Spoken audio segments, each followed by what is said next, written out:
Hi everyone. I have my friend Tara here. I'm so excited to chat with you. So please say hello. Hi, I'm Tara Uh, Lyric. it's great to have you on. So Tara's going to talk a little Go bit sit about in your chair. her success here and how she went from zero recruits in 3 months to six recruits in the next 3 months, and over 5,000 in personal sales, which is cool. So, can you just tell us a little about yourself? Like, where do you live? Do you have kids? What do you like to do for fun? Mhm. Favorite taco, maybe? Um, Breakfast burritos are my favorite. Yeah, we have them quite a bit in our house. Um, but I live in West Virginia. I live in Morgantown, West Virginia, and I have three kids. I have a 10-year-old, a 3-year-old, and a 1-year-old, who finally started sleeping through the night last night. So Yay! I'm Hooray! celebrating that. Um, yeah, and I just really started this journey, owning a business, at least this business, in October. I Cool. I I started a nonprofit about a year or two before the pandemic. And unfortunately, the pandemic kind of like, you know, everything went to a halt. So this is my new adventure. I love that. I did not know that about you. What was the Mhm. nonprofit for? It was for educating teens about sex trafficking and domestic violence. Oh, well done. Hmm. Well, hopefully we can come back to that someday. Yeah. So we met in January, I believe, when you Mhm. started our customer first sales mastermind. When you Mhm. joined the mastermind, what problems were you hoping to solve in your business? Um, I was new to kind of sales in general. And I mean, I guess not in general, because if you look at it from my experience, I had to reach out to people to, ask for money for my Sure. nonprofit, but I didn't view it as sales. Like, and so I feel like I felt so just ill equipped Hmm. to really make this a successful business for me. But this is kind of my long-term goal is to stay with this business and to actually create a brick and mortar extension of it eventually. Oh, that's cool. And yeah, so I think it's mainly like I just had kind of was just like I don't know how to say things without feeling pushy, Hmm. without feeling icky, um, feeling like I'm not giving people a choice Hmm. or I'm pressuring them. I wanted to keep my integrity intact Yeah. because I had been approached for MLMs, multi-level marketing, network marketing, multiple times in the past. Like, it just my son is 10, which means I've been approached multiple times by multiple mom friends of different Oh, yeah. products. And I always was like, no, thank you. Like, I don't want to deal with that pressure. I'm not a salesperson. And I even said that about this opportunity. Yeah. But I love my product. Hmm. It is so beneficial for my family and I, and figured out I could get free product and make an income from it. I was like, okay, well, let me try it. But I just didn't want to do it to the point where it was like, I just don't want to Hmm. be that person that like shoves it onto people or, it depends. I just didn't know how to really make it a successful business without having to use other people to get where it is I wanted to go. And so I was first introduced to yours through your Christian networking group because I Hmm. was like, these are my values, and I wanna have some like minded people that can give me some guidance. And then I signed up for your mastermind. Cool. So. Mhm. Awesome. Now, what do you think would have happened in your business if you didn't fix those problems of not wanting to be pushy or not wanting to use other people? Like, what do you think would have happened if you didn't fix those? Well, it definitely wouldn't be successful. And I definitely over the last so from that the first 3 months where I didn't have these tools, I was too scared to ask people to do it with me, to join. Hmm. And um encourage them to take it, advantage of this opportunity. Um, and so I would probably still be like shaking in my boots, like being like, I'm not gonna pressure people. I'm not gonna approach people because I felt like I don't know how to do it correctly. And I don't want to do it where I'm like burning bridges. So what did you implement from the mastermind that we did together that helped with it? Um, I went into it really with the mindset of I'm going to do my very best and I'm going to try to implement what I'm learning. And so the big takeaway from me where I started pretty much immediately was asking people, every single person that I came in contact with within my either parties or any customer that I was interacting with, I asked them if they were interested in learning about the opportunity to earn income or discounted products. And so that mind shift of kind of like, I need to be inclusive and ask everyone and not exclusive and be like, oh, well, they'll probably think I'm crazy. They'll probably think I'm Yeah. like, this is, why would they want to do that? And instead it gave me like just the ability to be like, you know what? I'm just going to ask everyone. And if some people say no, awesome. And if some people say yes, great. And for the most part, everybody who has said yes surprised me. Like it was like the Okay. people I assumed would say no. Ooh. How did you process the fact that everyone who said yes, I want to give this a shot, were people that you thought for sure would say no? Oh man. It definitely put my assumptions in their place of kind of I really shouldn't assume because I don't know unless I ask. And if I ask, then I'm giving them the opportunity to say Mhm. yes or no, that they want to learn more or that they want the opportunity or not. Where do you think the assumptions came from in the first place? Oh, probably my insecurity. I Mhm. mean, honestly, it most likely just my insecurity in um wanting them to like me and not wanting to push him away as a Yeah. friend or and I felt like, you know,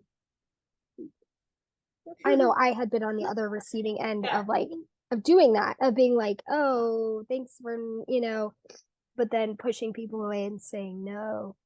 Mhm. And so I had that like already in my mind that, oh, well, they're gonna do this. Yeah. Yeah. And Well, they it's don't. definitely previous experiences of other people being pushy as opposed to inclusive. Like pushy and inclusive are just two completely different Mm-hmm. ways of approaching things. Um, and so I'm really happy that you had that breakthrough because you're going to be able to carry that the rest of your career, hopefully. What do you think are the biggest lessons that you learned from this experience? Mm. Um, I mean, I think that was a huge one, just the mindset set shift of being inclusive, um, not excluding anybody. And the thing is that like that assumption in my head continually gets like it keeps getting put into check because I was at a vendor fair this last weekend and I was like I had kind of been sick and my family had been sick and so my mindset kind of went down into the gutter of like, oh, I don't should I really be doing this and everything. And so I went to this vendor fair and I'm talking to all these people and I had a giveaway with like questions on would you like to know more about the income opportunity? And I had like multiple people say yes on the thing.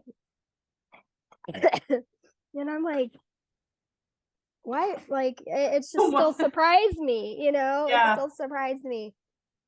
So I'm constantly being like just reassured that it's not, you cannot assume where people are at, or if they're going to want to know stuff about how to get discounted product or even Yeah. income and Yeah. making it a business because, honestly, like thinking back about it was my friend who invited me to this opportunity. And had she not done that, I wouldn't have future plans of what I Mhm. want to do with this business. Mhm. And I wouldn't have this opportunity to, get this product and use it for all of our kids and things like that. So Yeah, I yeah, it love was a big takeaway. I love that. Now, you mentioned when we first started talking that you were on the receiving end of one of my childcare rants. Mhm. I think it might be helpful for other people to hear how it impacted you. So, can you share a little bit about that conversation? 'Cause I think you mentioned in the beginning that was one of the lessons that you learned, Mhm. what you did and how it's helped you. Yes, that was actually like really important is when you were ranting about like not in a not in like an upset way like you need childcare like kind of thing. It's just like I care for you, friend. You need childcare in order Yeah. to make this work. And honestly, it's when I just that was a kick in the pants that I needed to be like I need to find somebody who can come over. I'm friends with a whole bunch of homeschool families, and so one of their teenage daughters was like, "Yeah, this would be a great first time job. Like, perfect." My kids love her. Um, she came over one day in overalls, and she then after that became Miss Rachel. I don't know if anybody's seen Miss Rachel on YouTube, but like it's just No. and she's super popular. And so she came over in overalls, and so every time, oh, Miss Rachel's here, I'm like, no, no, no, no, that's not her name. And but like they love it, so it's a benefit not only to my kids because they're spending all morning or the late afternoon laying outside, and where I can focus 100% and get like a focus block in of work where I didn't have that before, where I'd have to be like, okay, one child's going down for a nap now, and okay, I'm going to put an activity in front of this child. Yeah. And it's hard to try to balance that and really make a business like this, especially when you have to like call people and talk Mhm. to people all the time, grow when you're like not able to, when you're kind of like, okay, well, a little bit here, a little bit there. But when I can get even like the smallest bit of a block, we only spend $100 a month and like $25 a week. It's not full time. It's not even like really full part time. It's like a couple 3 hours a week, but Mhm. it's the best 3 hours a week for my work every week Yep. because I Yep. can get stuff done that's harder to get done, like calls and filming videos and Yeah. whatnot. So Yeah. I love that. And I love that you started small. Because the way when I tell the story, we're like, we just put the kids in full-time daycare because I need full-time income, and that was my experience. And said that's my experience, but you guys have your own experience. I love that you took that, made it work for you. mhm, Hopefully, in the future, that turns into 5 hours or 6 hours as your business yeah, grows, and you can, invest more into it. But I mhm, love that you made that move. Um, yeah. And that's the one thing is I am grateful. I'm kind of in a rare situation where my income is not needed. Like mhm, we're a one income family. That's just how we've set our budget is to rely on that. So as I'm growing it and as it's small, it's nice to be able to put a small amount of childcare so mhm, that I can focus on work, and then as it grows, kind of grow with it. mhm. Um, and it's not a necessity for me to like go like have to put them in full-time daycare just because I need to make an income. And Mhm. it's like that's a big freedom for me that I'm Yeah, grateful for. yeah. Um, and then people like me are like, but your kids are home all day. Yeah. So to each their own, right?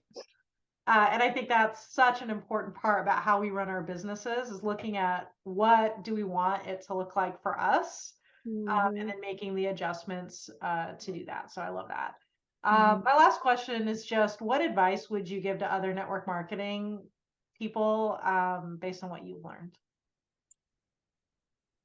Um, I think the main, I mean, I don't remember what I wrote, but I think that Okay, all good.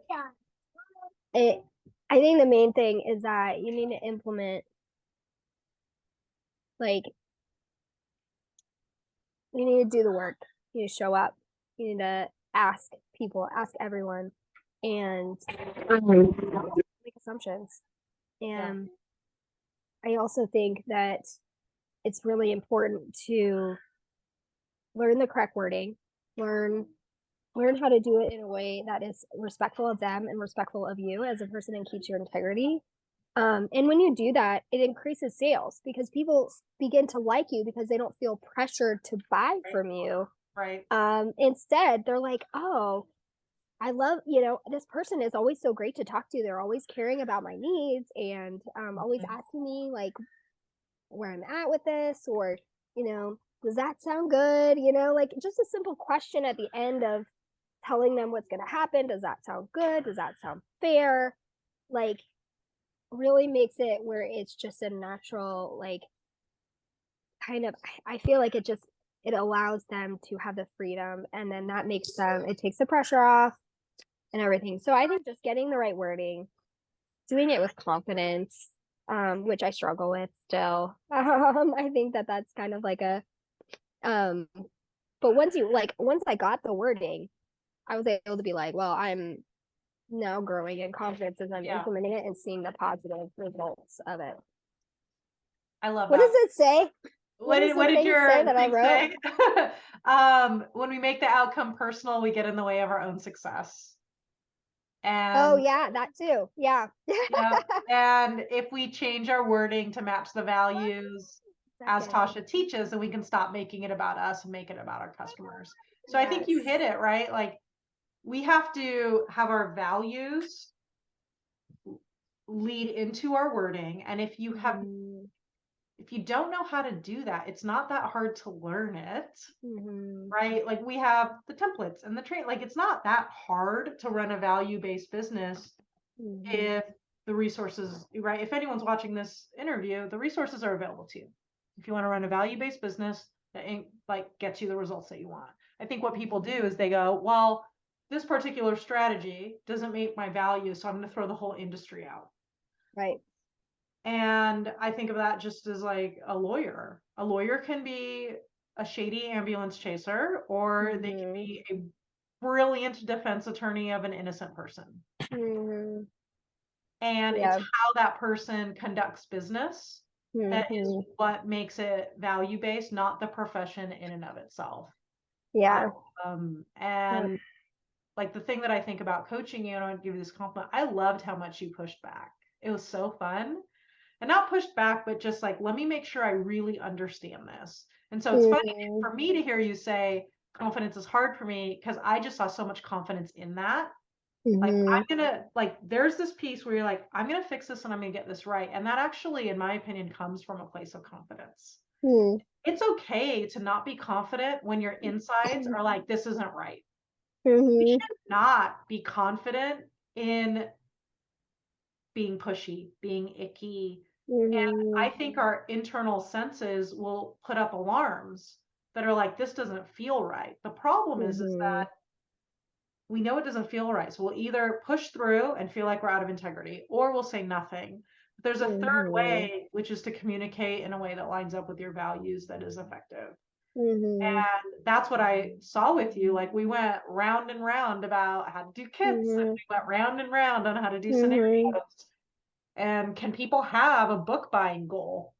Right. And I loved wrestling with that so that we can get you to a place where you could believe in the process. And I think, I've been doing this 22 years, and I don't have, the only confidence that I have is confidence in the processes, which gives me confidence in myself. No different than we, have confidence in our products, because our products were developed and designed in a way that is effective and compassionate and solves problems. Well, shouldn't our business processes do the same? We need to make our business prospects respect the quality of our products. Like we can't be like, this is the best product, but our business processes are throwing spaghetti. Right. That's what I saw you work through. And it was really fun to see. Yeah, it was nice to be able to have a group of people to kind of throw those ideas around with, because you know, when it's like I've got my teams and I've got like my uplines and everything, but they're like they're because they're looking at it in a different lens. It's like they couldn't really like understand what the like why would I need this? Why would I need this offer for, you know, why can't I just follow up a million times? Right. It's like I don't want to follow up a million times. I want to give them a reason to purchase the during the night of the party without like when having products that it's like thousands of products in my inventory. There's no way that we can put that into kits. How do I do that?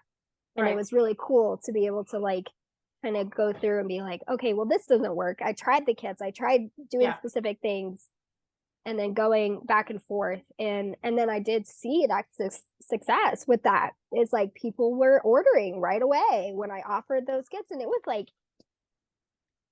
nothing grand, you know. It was like order this and get free shipping plus a mini book, you know, order at this amount, and then or order at this amount if that's too much, and you'll get you know, just a mini book, which is like $3 or $4 for me. Right. To not do follow-up, I will pay $4 to not do follow-up. Exactly. Amen. Exactly. Because then that's time. Time is precious. So yeah, that was really cool. I enjoyed that. Cool. Yeah, it was really fun. Any last thoughts for the people? Yeah, I think I definitely want to reiterate what I had written about the fact that